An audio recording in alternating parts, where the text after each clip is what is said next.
What's up? It's your girl Keyshia Cole. I'm in the building chilling with Gallo. You already know, the guy you know.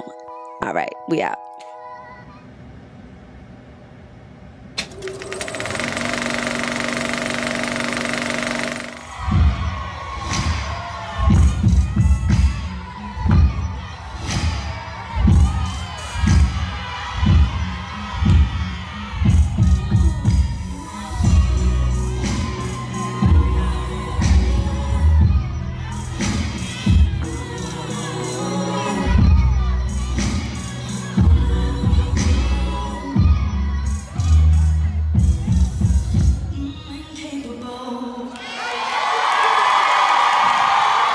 What's up? It's Nick Gallo, the guy you know. I'm here with someone I think I grew what I feel. Keyshia Cole. What's up, Keish? Everything's up. How you doing? I got the album in stores right now. I was gonna say, how does it feel to have it out? Because I mean, finally. Yeah. Hell yeah, finally. It's been forever. But I've been recording it and trying to get the music right, so that's, what is the main objective for this album. Is making sure the content and everything, and just making sure that it's my vision. Yeah, definitely. And how does it, what song was your favorite to record and either to not produce, but record, and yeah, how did you, what one was your favorite? I do. I mean, I don't, play the instruments, but I definitely do my little Quincy Jones thing. Come through, play this, play that. I want to hear more of this or that, and the other. And I actually got producing credit on this album. But I think, I loved recording Vault because it's the first time I ever really sung like that. And then I love Ride, and Capable was so difficult for me. And Emotional was oh my God. I was 3 sessions in with that song. I love the whole album, so yeah, everything was awesome in a different experience. You came out when the industry was at the top. You are I feel the best that ever made it to, really in that time and still here. How does it feel just still being here? It was a bunch of girls that came out at the same time, and not too many made it. So I think Funk Max the Flex said that, but I mean, you know what?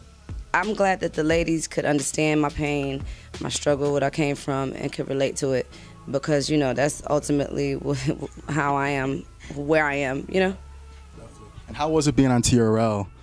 So many years later, yeah, how was it? It was awesome. Oh my God, it was so many memories being up there. I was this is crazy. And DC, yeah, he did his thing, so that was nice, and then just some of the old people that I knew from back then, just walking through the lobby oh my God, it's been 10 years.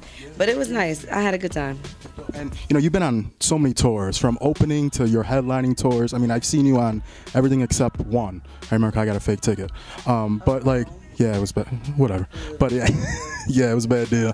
But what was one of your favorite that really stuck out to you, either headlining or opening up or co-headlining? I think when me and Wayne went on tour, and Drake and Nicki was opening for him on his set. To see them hustle and to see them, put in the work that they did, they're very deserving of everything that they have today. And I thought that was pretty awesome to be able to see that transpire through Young Money. Yeah. You Complete Me tour though, that was, man, that was sick. Damn, I think a different me. A different me. What am I saying? A different me was, I know, I'm sorry, I be. Many artists. You got Rihanna, you got all the artists you travel around, you get off all these stops, you can't even remember the tour. That's fucked up, man.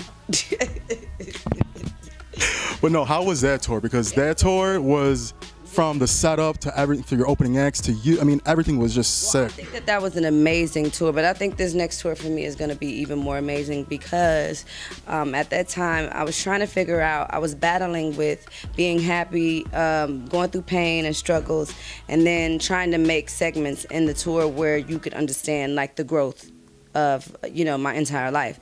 And I think that with this album, it's gonna allot me that kind of opportunity to actually display that and be okay, this is where I started, this is where, not the ending, but it's a happy, it's like a vibe, you know what I'm saying, where you find yourself.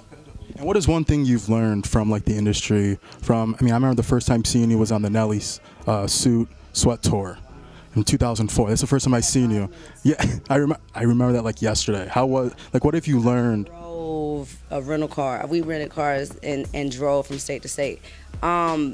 I had 5 minutes and I did 10 songs. I didn't give a damn. You know, 30 seconds. You getting 45 seconds. I'm doing, like, I really did a lot of songs with that 5 minutes. But that was awesome. I mean, that was really the start. You know what I'm saying? Like, so that I really appreciate that opportunity for sure. And, you know, what was the inspiration behind the artwork? Because I love the artwork for 11/11 Reset. I mean, how it was in your house, like you said, in your house. Yeah, how was it? Set that up. Me and Chris Grant, actually, that was like, it was my vision because I actually bought the record player and I had all the records. You know, it's just been in my soul for a little while, like the old school vibe. I don't know. I feel like Billie Holiday haunts me. Like she's my spirit, like in another time zone. And I mean, that was pretty much it. Like just being, you know, that old school feeling, the live music, instrumentation on the album, and just feeling the soul. That's, you know, it's been a minute since I felt like something like that has happened. I mean, Tamar is great at it as well. You know, so I don't know, just my vibe, just my inspiration, my perspective. And you know, what else do you have? You know, you have Hearts and Stars. You know, how is that? Could you explain a little bit about that? We're gonna find an artist that I feel like sings with passion, is very truthful, and has drive and determination to get out either of the hood. I'm not saying it has to be somebody from the hood, like, but somebody that has that passion, like, that you can feel when they sing. They don't have to be perfect, you know what I'm saying? Like, but just somebody that is perfect in the soul. So that's my goal, is to find somebody like that. I want to wish you all the best of luck. You know, I always will support you. I'm trying, you know, I'm trying to make it. I'm very proud of you. I appreciate it. From just being a fan and taking pictures in different states and flying different places and making something out of that dream. That's something. No money. I've not made. I thought your parents was rich or something. I was wondering how you get around with all these different places. Literally. Wow. I'd be having $20 in my pocket. I'm proud of you. That's why I agreed to this. Yeah. Yeah, I hear you. You know, make it happen. Yeah, you make it happen. It's all about the money. You know, and you should watch Willy Wonka Chocolate Factory, like when you go to New York. Like, it really is inspirational, like, because it was like, you know, you have nothing and you make a dream. You make something out of nothing. Everything you make, you got to make something out of it. You know what I mean? Like, no matter what it is. So I'm proud of you, and I'm glad you asked me to do this interview. I appreciate it. What are we doing? Like, what do I do? Shout out? Yeah, well, it's Nick Gallo, the guy you know, here with Keyshia Cole. Yes. We out. Understand what I wanna try and take home.